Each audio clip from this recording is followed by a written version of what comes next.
wants to call themselves a failure. When you look in the mirror, you don't want to say, hey, not a bad failure.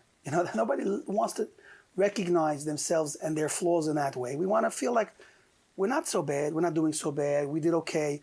We want to feel good about ourselves. So how can we be truthful with ourselves and at the same time feel good about ourselves and positive about a year to come that's going to be a year full of productivity, blessings, and good things?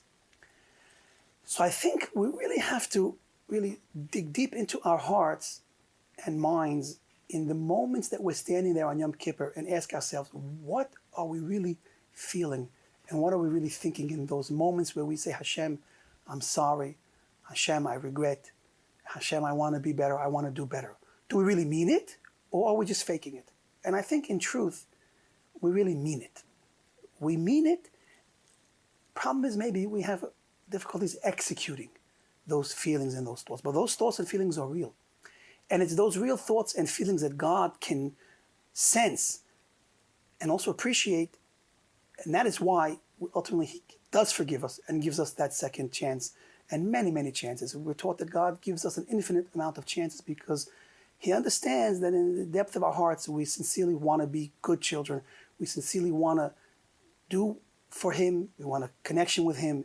And if that's really the place where we're coming from, then Hashem is always there to forgive, as we know He's a loving Father. But on Rosh Hashanah and Yom Kippur, we mentioned about Avinu and Malkeinu. We have to remember the idea of the king behind this. And that really, really directs us toward more of a feeling of accountability. And it's not enough just to have good intentions. You have to also do good. You have to produce. And we have to balance these two. We have to make a real effort. When we're done with the prayers and the asking for the forgiveness of Yom Kippur, we have to now then bring it into action. We have to work on execution and come up with the right plans and work on the steps, even simple, small steps, baby steps, in departing from the patterns that cause us to fail in the past. And if we make a sincere effort to be better and to do better, that really solidifies and makes all of the praying and all of the tshuva that led up to Yom Kippur even more real. And we have God behind us to help us in our success. No one is going to be perfect. We're not expected to be perfect. God understands that we were made with flaws. And those flaws are not really there to bring us down, but they're there to help build our character and to help dig deeper and to ultimately climb to the higher place than we were. And so it's not necessarily about whether you fell and that means you failed. It's about what you do afterwards. It's the idea in the effort in trying to make up for that lost ground or to fix those mistakes. That's when a person is really defined. In the attempts and even in the remorse, even if there's a situation that you can't fix, the feeling bad about it is also part of the tshuva, and Hashem sees all of that.